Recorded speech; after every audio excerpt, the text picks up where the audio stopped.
श्री स्वामी समर्थ, जय जय स्वामी समर्थ। स्वामींचं नाव घेऊन मी या व्हिडिओला सुरुवात करते।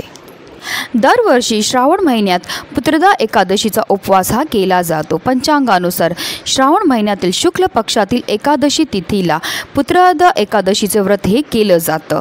तिला पुत्रदायिनी एकादशी असं सुद्धा म्हटलं जातं।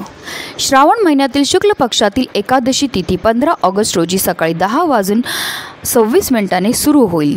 त्याच वेळेस ही एकादशी तिथी 16 ऑगस्ट रोजी सकाळी 9:39 समाप्त होईल आणि उदय तिथीनुसार 16 ऑगस्टला पुत्रदा एकादशीचं व्रत हे पाळलं जाणार आहे। त्याचबरोबर या व्रताचा पारणाचा जो वेळ आहे तो 17 ऑगस्ट रोजी सकाळी 5:51 पासून ते सकाळी 8:05 आहे। या दिवशी भद्रकाल योग आणि प्रीती योग तयार होत आहेत आणि या दोन्ही योगामध्ये श्री हरिविष्णूंची पूजा आणि आराधना केल्याने आपल्यावर विशेष श्री हरिविष्णूंची कृपाही होत असते। धार्मिक मान्यतानुसार पुत्रदा एकादशी व्रत केल्याने शाश्वत पुण्य प्राप्त होतं आणि मृत्यूनंतर वैकुंठाची प्राप्ती होते। असे म्हणतात की हे व्रत केल्याने घर धनधान्याने भरून जातं। पुत्रदा एकादशीचं व्रत केल्याने श्री हरी विष्णूंसोबत माता लक्ष्मीची सुद्धा आपल्यावर कृपाही होत असते। पौराणिक कथेनुसार या व्रताच्या पुण्यामुळे राजा महिष्मती यांना पुत्रप्राप्ती झाली, म्हणून या एकादशीचं नाव पुत्रदा एकादशी आहे। हे व्रत पाळल्याने तुमची रिकामी पिशवीही भरते। या तिथीला वैष्णव समाजातील लोक भगवान विष्णूंची पूजाही करत असतात। या दिवशी आपल्याला पूजा तर करायची, सेवा तर करायची, पण त्याचबरोबर आपल्याला काही विशेष उपायसुद्धा करायचे आहेत। आणि म्हणूनच पुत्रदा एकादशीच्या दिवशी आपल्याला आंघोळीच्या पाण्यामध्ये ही एक वस्तू टाकायची। ही वस्तू टाकल्यामुळे प्रखरातला प्रखर पितृदोष, ग्रहदोष, त्याचबरोबर ज्ञात अज्ञात शत्रूंचं जे भय असेल ते सुद्धा दूर होऊन आपल्या आयुष्यामध्ये असणारं सर्व दारिद्र्य हे नष्ट होईल, ज्यामुळे आपल्या घराची, आपल्या मुलांची, आपल्या पतीची भरभरून अशी प्रगती होणार आहे। अतिशय प्रभावी असा हा उपाय, ज्याबद्दल सविस्तर आणि महत्त्वाची माहिती मी तुम्हाला या व्हिडिओमध्ये देणार आहे।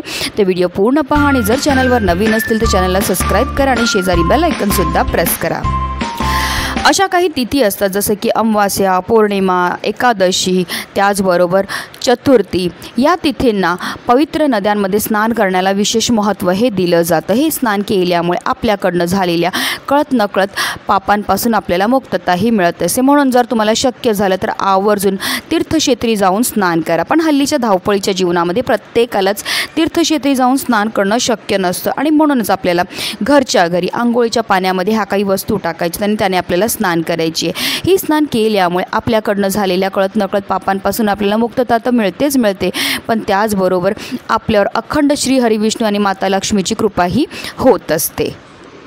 आता हा उपाय आपल्याला का करायचा तर पहा, आपल्यामध्ये जर भरपूर प्रमाणामध्ये नकारात्मकता असेल की आपल्याला घरातल्या सदस्यांना नजर लागलेली असेल किंवा आपल्या कुंडलीमध्ये पितृदोष असेल, ग्रहदोष असतील, तर त्यामुळे सुद्धा आपल्या जीवनामध्ये अनेक प्रकारच्या समस्या हा निर्माण होतात। आता समस्या म्हणजे काय तर जर आपल्या घरामध्ये वारंवार भांडणं होत असतील, कलह होत असतील, आलेला पैसा टिकत नसेल, घरामध्ये वारंवार आजारपणी येत असेल, आपली मुलं खूप शिकलेली आहेत पण मनासारखी नोकरी मिळत नाही, बऱ्याचदा मुलांचा विवाह जुळण्यामध्ये समस्या येते, संतान प्राप्तीमध्ये समस्या येते की आपली मुलं अभ्यास करतात पण त्यांना केलेला अभ्यास लक्षातच राहत नाही।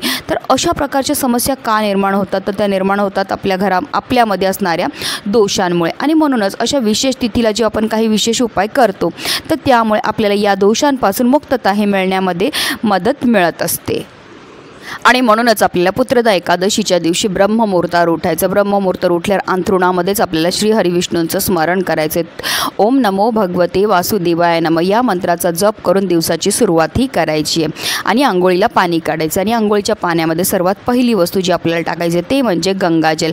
गंगाजल टाकून आपण स्नान केलं तर आपल्याला तीर्थक्षेत्री स्नान केल्याचं पुण्य प्राप्त होतं। त्याचबरोबर आपल्याकडनं झालेल्या कळत नकळत पापांपासून सुद्धा आपल्याला मुक्तताही मिळत असते। त्याचबरोबर आपले जे ग्रहदशा चांगली नसेल, पितृदोष आहे तो दूर होण्यामध्ये सुद्धा मदतही मिळत असते। दुसरी वस्तू जी आपल्याला आंघोळीच्या पाण्यामध्ये टाकायचे ते म्हणजे काळे तीळ. तिळांची उत्पत्ती ही श्री हरिविष्णूंच्या घामापासून झाली होती आणि एकादशी तिथी ही श्री हरिविष्णूंना समर्पित आहे. आणि जर आपण आंघोळीच्या पाण्यामध्ये काळे तीळ टाकले तर त्यामुळे ज्ञात अज्ञात शत्रूंचं जे भय आहे त्यांच्यापासून आपल्या जीवनामध्ये होणारे जे दोष निर्माण होतात ते दूर होण्यामध्ये मदत मिळते. त्याचबरोबर कुंडलीमध्ये असणारा प्रखरातला प्रखर पितृदोष ग्रहदोष दूर होण्यामध्ये मदतही मिळत असते. तिसरी वस्तू जी आपल्याला आंघोळीच्या पाण्यामध्ये टाकायचे ते म्हणजे चिमूटभर हळद. हळद टाकून स्नान केल्यामुळे आपला गुरुग्रह हा मजबूत होतो, ज्यामुळे आपल्या आयुष्यामध्ये असणारी आर्थिक समस्यांपासून आपल्याला मुक्तताही मिळत असते. आणि हळद ही श्री हरिविष्णूंना अतिशय प्रिय आहे. त्याचबरोबर आपल्याला अगदी चिमूटभर खडेमीठसुद्धा आपल्या आंघोळीच्या पाण्यामध्ये टाकायचं आहे. खडेमीठ टाकून स्नान केल्यामुळे आपल्यामध्ये असणारी जेवढी पण नकारात्मकता आहे ती दूर होण्यामध्ये मदतही मिळत असते. त्याचबरोबर आपल्याला एक तुळशीचं पत्रसुद्धा आंघोळीच्या पाण्यामध्ये टाकायचं आहे. तुळस ही साक्षात माता लक्ष्मीचं स्वरूप आहे आणि जर आपण तुळशीचं पत्र आंघोळीच्या पाण्यामध्ये टाकलं आणि स्नान केली तर त्यामुळे आपल्यामध्ये असणारी जेवढी पण नकारात्मकता आहे, इडा पिडा वाईट शक्तींचा प्रभाव आहे, दारिद्र्य हे ते दूर होण्यामध्ये मदतही मिळत असते. त्याचबरोबर आपल्यावर अखंड लक्ष्मीची कृपाही होत असते. तर या सर्व वस्तू आपल्याला आंघोळीच्या पाण्यामध्ये टाकायच्यात. पण जो तुळशीचं पत्र आहे ते तुम्हाला आजच तोडून ठेवायचं आहे, कारण एकादशीच्या दिवशी आपण तुळशीला स्पर्श करत नाही किंवा तुळशीची पत्रसुद्धा तोडत नाही.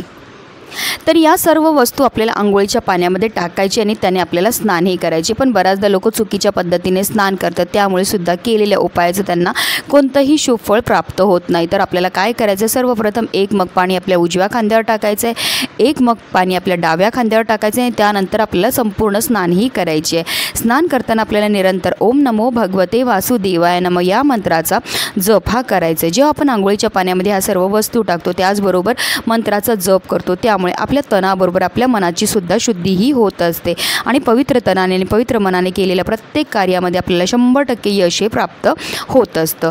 आंघोळ झाल्यानंतर आपल्याला स्वच्छ वस्त्र हे परिधान करायचे. जर तुम्हाला शक्य झालं तर पिवळे किंवा लाल रंगाचे वस्त्र परिधान करा आणि सर्वप्रथम देवघरामध्ये दिवा प्रज्वलित करून श्रीहरी विष्णू आणि माता लक्ष्मीची विधिवत तुम्हाला पूजाही करून घ्यायची. अशा रीतीने आपल्याला हा उपाय जो आहे तो करायचा आहे. नक्की करा आणि व्हिडिओ जास्तीत जास्त लोकांपर्यंत शेअर करा, जेणेकरून प्रत्येकाच्या आयुष्याचं कल्याण हो हीच मनामध्ये इच्छा. श्री स्वामी समर्थ. जय जय स्वामी समर्थ.